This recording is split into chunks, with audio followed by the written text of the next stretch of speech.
Cette communication prendra en tout 10 minutes 37 secondes, balayant sa visite de son intérêt d'être venu en RDC à sa rencontre avec le chef de l'État Joseph Kabila Kabange. Une rencontre positive, a dit John Kerry, tout en félicitant la RDC des efforts consentis pour le retour d'une paix durable, l'une des préoccupations du président Obama. But is there some conditions to this support?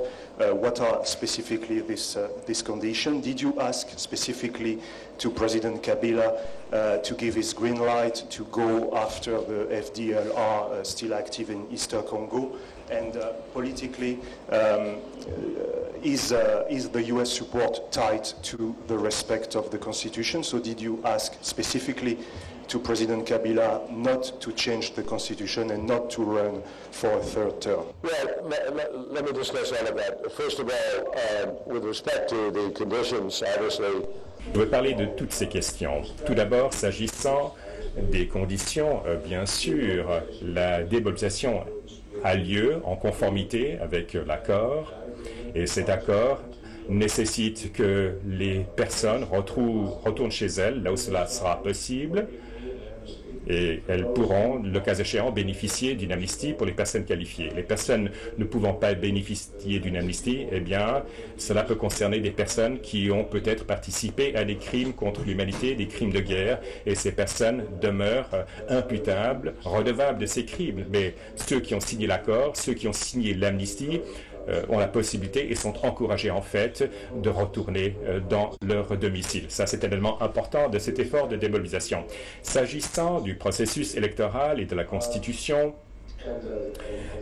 et des FDLR, nous souhaitons que le processus de stabilisation et d'achèvement de tâches de désarmement des groupes dans l'Est, nous souhaitons que cette tâche soit complétée. Cela comprend non seulement la réalisation des efforts avec l'ADF, mais également, bien sûr, tout à fait, faire en sorte que les FDLR soient tenus comptables, redevables, et ceci dans le cadre d'initiatives. Nous avons effectivement parlé de cela avec le président. Le président a dit clairement qu'il a l'intention de le faire, et je pense qu'il y a un calendrier. Je ne pense pas qu'il serait approprié de ma part d'en parler, mais la réponse est la suivante. Le président m'a donné sa parole qu'il s'agissait effectivement non seulement une question programmée, mais qu'il a également un processus et un calendrier en tête. Et s'agissant du processus constitutionnel, nous avons parlé de l'élection. Je crois que le bilan, que l'héritage du président est un héritage qui est très important pour ce pays. Et je pense qu'il a une possibilité, et cela il le comprend, de placer le pays sur la voie pérenne de la démocratie, et je pense qu'il lui apparaît clairement que les États-Unis d'Amérique ont des sentiments très forts, ainsi que d'autres, que le processus constitutionnel doit être respecté, et c'est comme cela que l'on renforce son pays. Je n'ai aucun doute que le bilan du président Kabila sera défini par les progrès réalisés par lui-même, surtout au cours de l'année écoulée, pour gérer les problématiques de sécurité dans l'Est, pour attaquer les problèmes économiques du pays.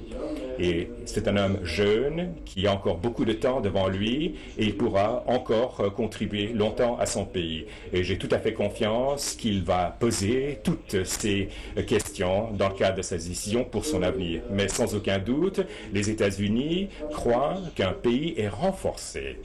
Le peuple a du respect pour son pays et pour son gouvernement lorsque le processus constitutionnel est mis en œuvre correctement et maintenu par le gouvernement. Bien sûr, nous croyons que on n'impose pas des limitations.